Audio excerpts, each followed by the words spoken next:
नमस्कार. स्वागत तुमचं द न्यूज लॉन्चर मराठीवर. मी अशोक वानखडे. बातम्या कधी कधी चांगल्या सुद्धा मिळतात. बावनकुळे साहेबांच्या मुलाचा जेव्हा ऍक्सिडेंट झाला तेव्हा आम्ही त्यांना धारेवर धरलं. तर बावनकुळे साहेब जेव्हा रेव्हेन्यूच्या ऑफिसमध्ये छापा मारून ड्रॉ चेक करून लाच खाल्ल्याचे पैसे जेव्हा हे करतात आणि एक दहशत निर्माण होते लाच खाणाऱ्यांच्या बाबतीत, त्यांचं अभिनंदन. असंच आम्ही नेहमी राजकारणाच्या बाबतीत म्हणतो आणि मी माझं तर असं मत आहे, नेता क्या देता हमेशा लेता. आणि आपल्याकडे खास करून महाराष्ट्रात राजकारणी जेवढे आहेत त्यांच्याकडे फक्त इन्कमिंग आहेत, आउट गोईंग नाही. ते आउट गोईंग त्यांच्या बिल्डर्सना असतं, ते आउट गोईंग त्यांचं इन्व्हेस्टमेंट असतं, त्यांच्या परिवारासाठी असतं, मुलांसाठी असतं. परंतु काही नेता असे आहेत की ज्यांनी खरोखरच ते कुठनं आणले याच्यापेक्षा ते किती वाटतात त्याच्याकडे माझं जास्त लक्ष असतं. कारण आता भ्रष्टाचार हा काही महाराष्ट्रात अपमानजनक हे राहिलं नाही. या उलट कोणी भ्रष्टाचार करत नसला तर त्याला मूर्ख समजण्यात येतं की नेता झाला, आमदार झाला, काहीच कमावलं नाही तर काय कामाचा.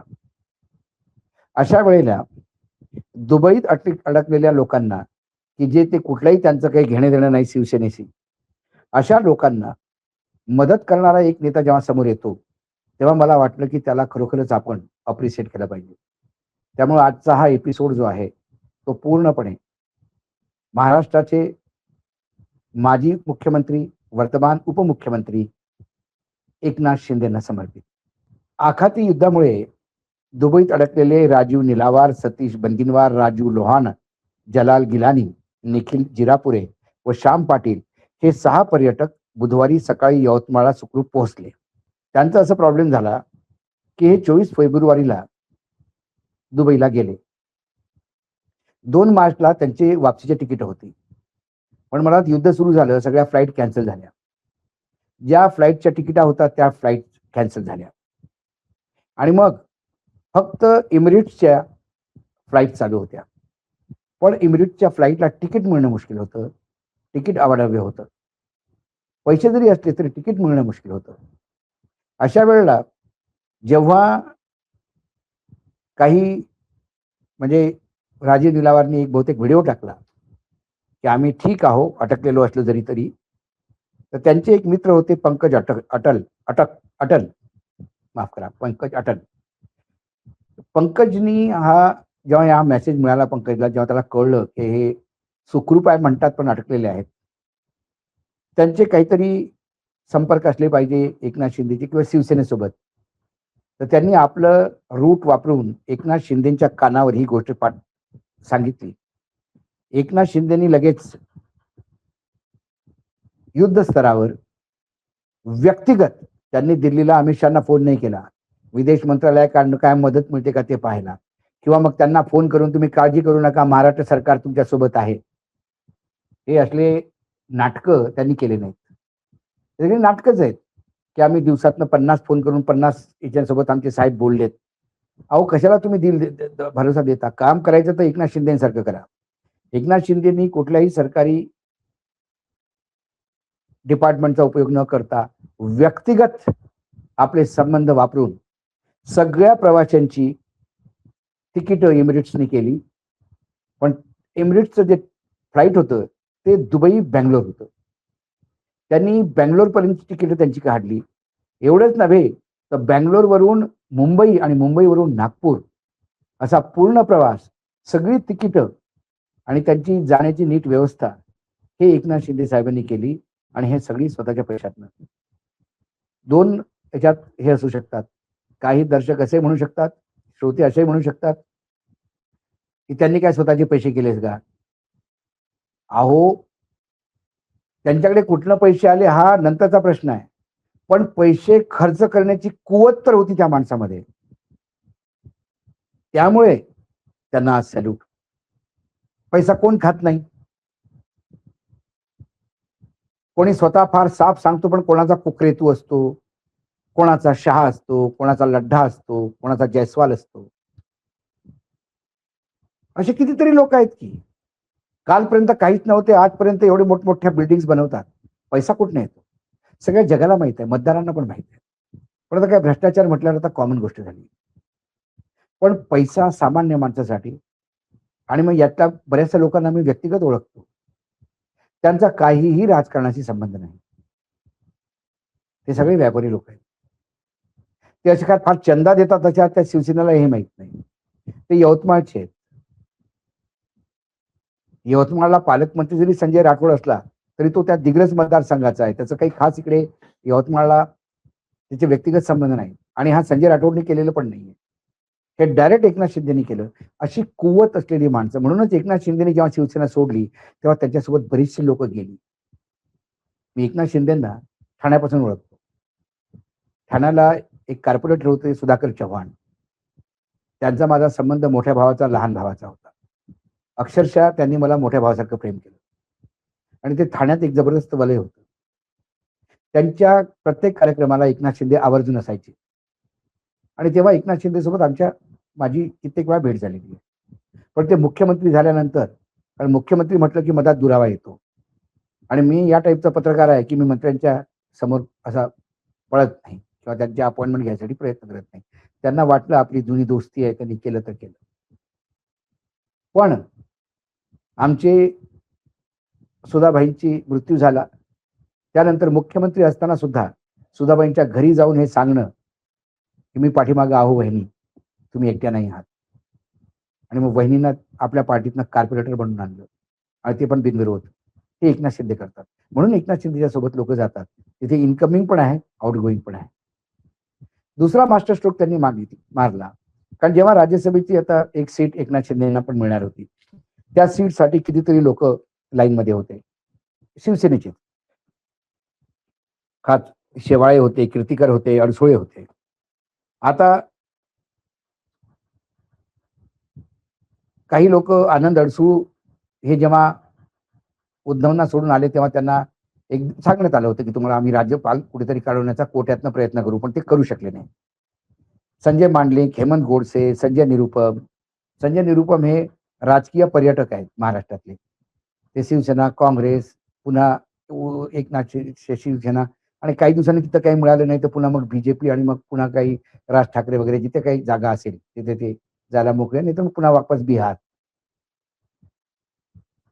त्यात रवींद्र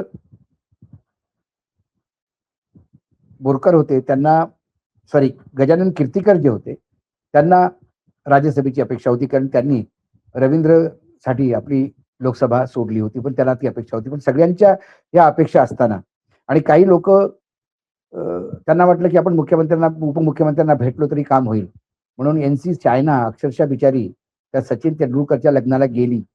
पण तिथे एकनाथ शिंदेना पाहिल्या अशी पळत पळत गाडीच्या पाठीमागं पळत राज्यसभेच्या तिकिटासाठी बोलणी करत होती. नाहीतर मग असं की एवढी की मारामारी नव्हती. एकनाथ शिंदेच्या गाडीच्या पाठीमागं पळण्याची गरज नव्हती. त्या तशा थांबू शकल्या असत्या आणि काही नंतर फोनवरही बोलल्या असत्या. पण राज्यसभेची त्यांना पण एक होतं की मला पण मिळाली पाहिजे. ते भाजपामधनं ऍडजस्ट झालेली शिवसेनामध्ये आहे. पण हे सगळे लोक पाठीमागे लागले असताना एकनाथ शिंदेनी एक नवीन नाव ज्योती वाघमारे, शिवसेनेसाठी ते नवीन नाव नाही, पण त्या लिस्टमध्ये कुठेच नसलेलं असं नाव त्या ज्योती वाघमारे यांनी तिकडे मागितलं नव्हतं. अतिशय गरीब घरातनं आलेली. तिचे वडील दलित पॅन्थरचे वर्कर. ते बांधकामात किंवा हॉटेलमध्ये म्हणजे वेटरगिरी करून ते आपला संसार म्हणजे चालवत होते. जेवणाचे वाढे होते, पायात चपला सुद्धा घालायची स्थिती नव्हती. पण ज्योती वाघमारेंनी शिकल्या. आंबेडकरवादी विचारांच्या ज्योती त्या शिकल्या, भरपूर शिकल्या, म्हणजे इंग्लिशमध्ये पीएचडी केलं. मोठमोठ्या एका मोठ्या महाविद्यालयामध्ये त्यांनी बाकायदा लेक्चरर म्हणून काम केलं आणि एक शिवसेनाची खंबीर वक्ता म्हणून ती शिवसेनेत जॉईन झाली आणि नंतर मग एकनाथ शिंदे सोबत आली आणि एकनाथ शिंदेची ढाल म्हणून, त्या शिवसेनेची ढाल म्हणून ती आतापर्यंत तिकडनं जो तोफेचा मारा होतो, मग तो संजय राऊतांचा असो, उद्धवचा असो किंवा मग आदित्यचा असो, या सगळ्यांना तोंड देणारी ती ज्योती वाघमारे. तिला कधीही ही अपेक्षा नव्हती. तिला बहुतेक MLC वगैरे असं तिला वाटलं होतं. मधात तिला जे एका ठिकाणी तिला संपर्क प्रमुख म्हणून धाराशिवमध्ये केलं, जुना उस्मानाबाद. तेव्हा तिला वाटलं की संघटनेमध्ये आपल्याला थोडंफार आता जागा मिळते असं वाटतं. प्रवक्ता पण होती पार्टीची. पण एकाएकी तिला राज्यसभेमध्ये पाठवून एक मास्टर स्ट्रोक मारण्याचा प्रयत्न केला. एक तर जे स्थापित लोक आहेत, आता त्यांना थोडंसं शांती द्यायला पाहिजे. कारण हे स्थापितच लोक संस्थानिक झालेले आहेत. त्यामुळे नवीन लोक कधी येतील? दुसरी गोष्ट, सोलापूरची ती राहणारी असल्यामुळे सोलापूर आणि तो पूर्ण जिल्हा आणि पश्चिम महाराष्ट्रात त्याचा इम्पॅक्ट होईल असं वाटतं. दुसरी गोष्ट, लाडकी बहिणा हा कन्सेप्ट त्यांच्या काळात आला. त्यामुळे त्यांना वाटलं की मी पुन्हा चला एका एका बहिणीला आपण प्रमोट करतोय. दलित आहे सर्वात मुख्य म्हणजे. आणि ज्योती वाघमारे यांनी फार चांगलं वक्तव्य केलं. ती म्हणाली, मी बाबासाहेबांची लेखणी आहे, मी कोणाची पाटी आहे, मी कोणाचे शब्द आहे. हे दोन्ही बातम्या मी त्यासाठी जोडल्या की कुठे ना कुठे एक नवा उभरता नेता येताना दिसतो का? महाराष्ट्रात नेतृत्वात फार कमी आहे. महाराष्ट्राचं शरद पवार वृद्धावस्थेमध्ये आहेत, विलासराव गेले, गोपीनाथ मुंडे गेले, प्रमोद महाजन गेले, गडकरींचं पूर्णपणे खच्चीकरण झालेलं आहे. अशा वेळेला काँग्रेसमध्ये तर नेताच नाही विलासराव गेल्यानंतर. अशा वेळेला महाराष्ट्रात आणि दादा गेल्यानंतर तर एवढी मोठी व्हॅक्यूम झाली की खरोखरच प्रशासनावर आणि जनमानसावर एक ठेवणारा कोणी माणूस हवा. तो काय आता ती रिक्त जागा काय एकनाथ शिंदे भारतात काय असं वाटायला लागलं. अजून कन्फर्म नाही असं वाटायला लागलं. मी काही भविष्यवेत्ता नाही. देवेंद्र फडणवीस आहेत, पण देवेंद्र फडणवीस गुजरातीच्या भरोशावर आहेत. ज्या दिवशी गुजरात्यांची नाळ तुटेल त्या दिवशी देवेंद्र फडणवीस कुठे असतील सांगता येणार नाही. त्यामुळं परजीवी जे नेता असतात, म्हणजे इंग्लिशमध्ये आहे, you have greatness, you achieve greatness, some are born great, some achieve greatness, some have greatness thrust upon them. काही लोक फार मोठे जन्माला येतात, काही लोक मोठेपणा कमवतात आणि काही लोकांवर मोठेपणा थोपलेला असतो. ही जी नेते मंडळींची मी नावं घेतली, ही सगळी मोठेपणा कमावणारी होती. पण देवेंद्र फडणवीसांवर मोठेपणा लादल्या गेलेला आहे. हे भाजपाचे कित्येक नेता पुढे प्रायव्हेटमध्ये सांगतात. त्यामुळं आजचा हा दिवस एकनाथ शिंदेसाठी, पण याचा अर्थ असा नाही की उद्या जर त्यांच्या डिपार्टमेंटमध्ये काही भ्रष्टाचार झाला तर आम्ही चूप राहू. चांगलं ते चांगलं, वाईट ते वाईट. आज न्यूज लॉन्चर मराठीमध्ये एवढंच. पुन्हा येतो काही विषयासोबत. नमस्कार. पाहत रहा द न्यूज लॉन्चर मराठी.